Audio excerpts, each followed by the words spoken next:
Hi, I'm Chris Grimm, and this is Deep Work Fast. Every week, I drop a blog and then I come on for 20 minutes or less to give you tools, ideas, and concepts to help you be the best you can be at home and at work in all the roles that you play: boss, team member, partner, parent, everything. And to help you do that, my goal is to not just bring you any tools and ideas. I've been a coach for 28 years. And so I have a whole toolkit, deep and wide, of things that I know work. So I'm only bringing you the things that I know for sure that if you read it, do it, put it to action, it is actually going to help you no matter where you're starting from. So some people ask me that. They say, is deep work fast for people who have problems? Is deep work fast for people who are high performers? And the answer is it's kind of for everybody. You take what resonates with you. I don't know what you're going through all day, every day. So, really, you can access this after it's live. It goes on YouTube, it's archived there so that on demand, you can find the topics that you need when you need them. So, today, the topic is bravery. I dropped a blog this week. It'll be in the chat. Thank you to Mission Control, Heather.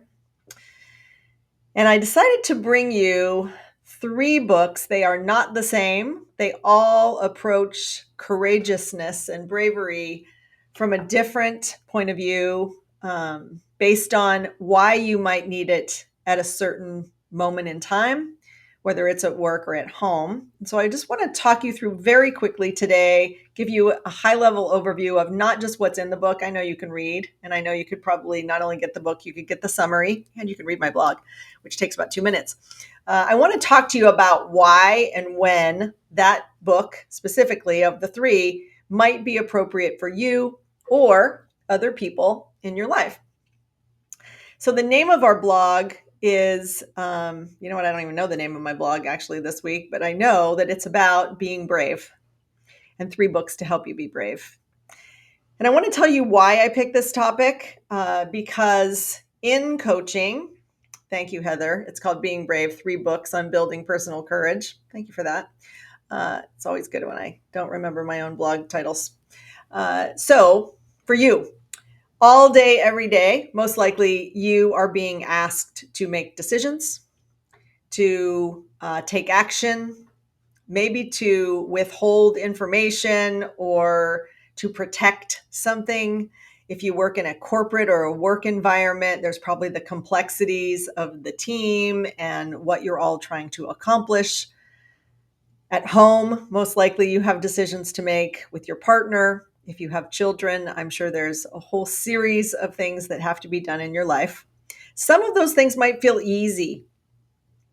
If you're like most people, myself included, some of those things don't feel easy. They don't feel like a layup. They feel a little bit more complicated than that. And you might hesitate. And if you are a person who has failed in the past, like you've had situations that didn't work out the way you wanted them to, you may be hesitating more. And so oftentimes, because I coach people every day, like you, maybe you, we run into this thing. We run into that moment of hesitation or procrastination or putting something off and never actually doing it, even though it either needs to be done or you committed to doing it. And so I wanted to talk about how we can maneuver ourselves in those moments where we don't want to do the thing or we're afraid. And that's why the topic today is about bravery and courageousness. And the first book that I picked is what I think is a basic or an easy place to start around this topic. The book is called Daring Greatly. You may have heard of it. It's been a New York Times bestseller for a long time. The author is Brené Brown. And Brené Brown has many TED Talks, and now she must have 10 books. I don't even know how many. But she is a pretty well-known author in both the personal development space and the professional development space and the leadership space. She's kind of crossed all of those categories. Thank you, Heather, for putting the links to not only the blog, but to these books in the chat so that you can access them quickly if in fact this resonates with you and you want to look at it. So let's go to Daring Greatly and why I think this is like the starting place around this topic. So Brené Brown is a researcher, and she started writing books because her research started to show themes. And one of them was that for any of us to really start to live our life in a way where we're not settling or playing small, or like I said, hesitating all the time, we had to do what she calls get in the arena, right? Like you've got to decide, I'm going to do this, even though I might be afraid. And then what she noted from her research was that there were common themes in the reasons why people weren't doing things. One of them was a fear of judgment, right? What are other people going to think? What are other people think? Not only are what are other people going to think when I'm doing it or why I'm doing it, but what if I fail? So there's all of these stories we tell ourselves, and some of them are based on the past. Some of them are based on the relationship we have with people, but most of them, are in our head, and they are our self-preservation. And so it keeps us often from being vulnerable, like we don't want to admit we're afraid to do something. Sometimes we just want to stay in our comfort zone. And I know a lot of people I coach I'm coaching in a leadership capacity, so we're at work. And people don't want to make what they call a career limiting move. You may have heard that before. Those are my air quotes. And that means I want to just stay right here in my role, in my space. I don't want to cross over and make decisions or even put out ideas that are going to make other people mad, maybe people above me and my boss, maybe people in other parts of the organization, right? I'm just going to stay safe. And many people work out their whole career that way, often regretting and or finding out that later the idea that they had has been executed by someone else. And they're like, wait a minute, that was my idea and that person's getting credit. And sometimes that's because, well, you weren't brave enough to do it. It's a rough reality, but I'm bringing you this because I do believe that when we can get over our fear of judgment, when we can get out of our comfort zone just enough, and when we can kind of get over whatever we believe needs to either be perfect or is going to be perceived as needing to be a certain way, and that's in our head. When we can get over that, great things happen. And often it isn't like a bold leap. It's often just taking the first step. So Daring Greatly is about that. It's about you knowing what you want to do, what you need to do, what you've committed to doing, and then finding a way to push past whatever barriers show up internally or externally so that you can do great things instead of just safe things. So I highly recommend that book. Like I said, if it's resonating with you, get it. This leads to the second book that I picked, and it is called The Courage to be Disliked. It's written by two Japanese authors, Ichiro, Kishimi, and Fumitake, Koga. The link is there for you. So this is not a book about being a jerk. So sometimes people say to me, the courage to be disliked. What are you saying? You want me to be disliked? I thought you were the lady who made me build trust on my team. I don't want you to be the hated person or a bad person. And I definitely don't want you to show up like some bull in the china shop. So let's talk about what it is.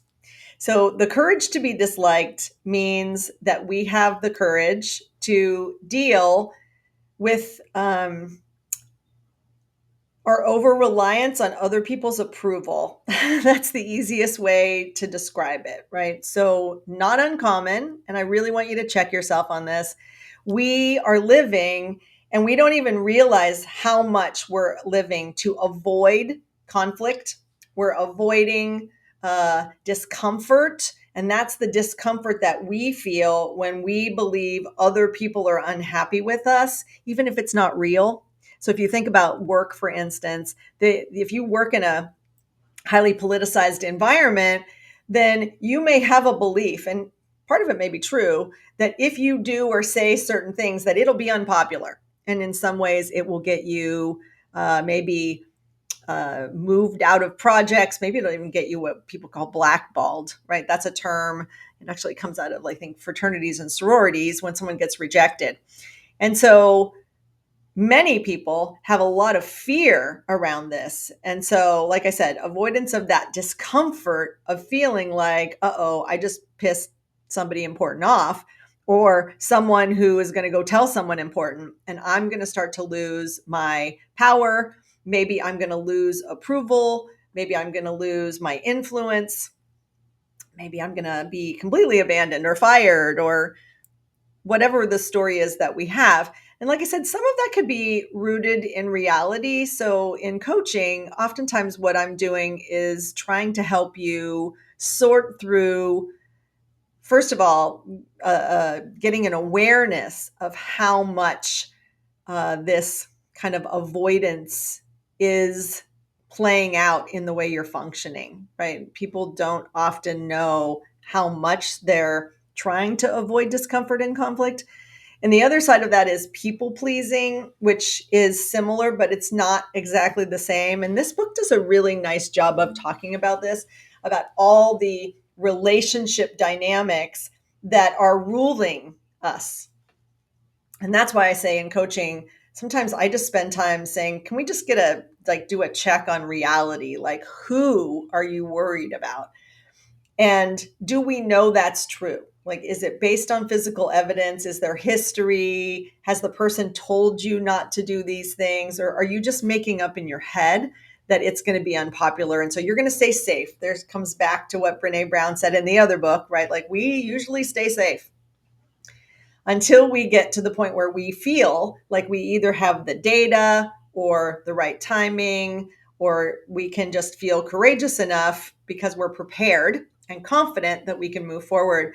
And so I highly recommend this book for anyone who is, like I said, in an environment at home or work where you know for sure, or you have an inkling that what's stopping you is what you think other people are going to think.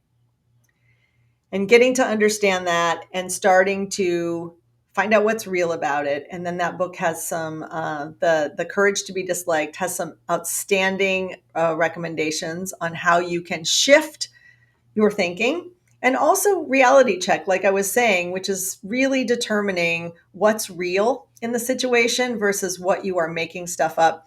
We have a program called The Great Game of Life. And in The Great Game of Life, we talk about the fact that we are all graduates of MSU, making stuff up.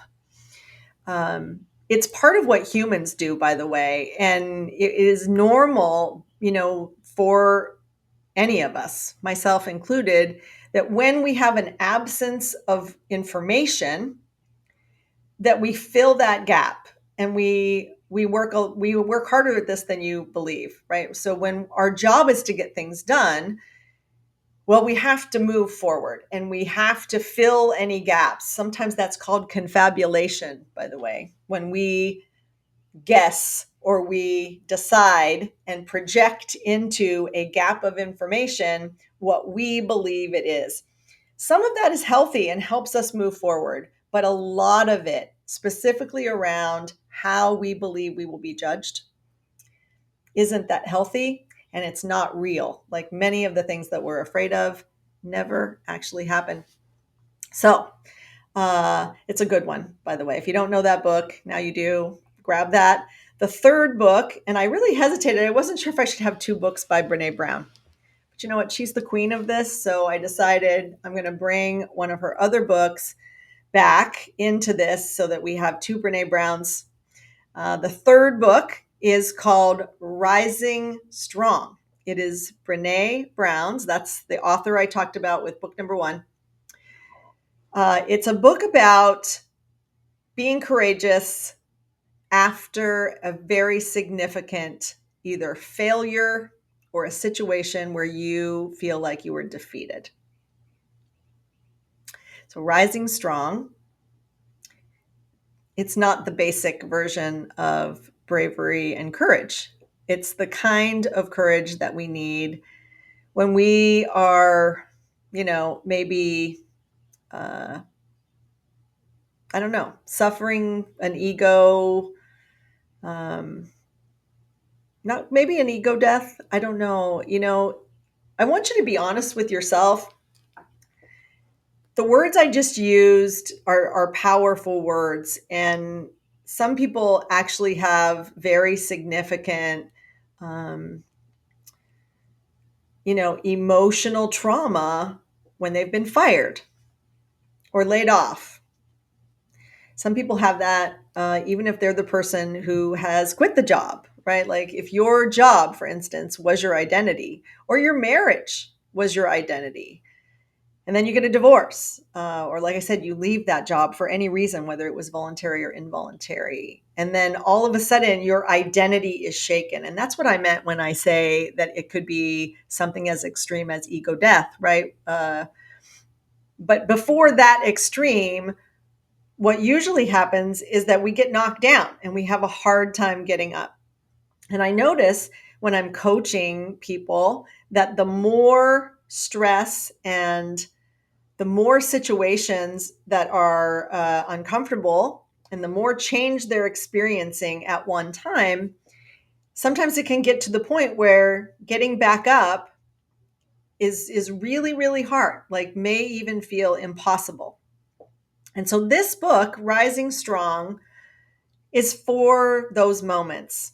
But I want you to read it before you have those moments. I want you to read it before you're so knocked down, if that's possible, so that you can help prevent it in yourself and other people. And if you have been in a lot of situations that have really chipped away at your confidence, at who you thought you were, your work identity, maybe your personal identity, maybe you're just at a time in your life where you feel like everything is just going wrong and I don't understand it, then this is something that could help you. And there's a powerful model that Brené Brown puts in this book. And so I just want to talk to you a little bit about this. And it's really easy to remember because it's the 3 R's. And she talks about the process we have to go through to become resilient enough to stand back up and start over, maybe to get back in the job market, maybe to start dating again, maybe to help yourself physically after an accident. So, whatever it is that has knocked you down, literally or figuratively, she said there are 3 R's. The first one is the reckoning. It's where we actually sit with the emotions that we're feeling instead of avoiding them. The rumble, which is where we confront the stories that we're telling ourselves and might be actually telling to other people that's not helping us. It's keeping us stuck. And then the last R is the revolution. And that's when we rewrite the story, when we can confront whatever the situation we've been in. We're not denying it. We're not trying to run from it. We're not shameful about telling the story. And in that strength of truth, we become resilient and we move forward.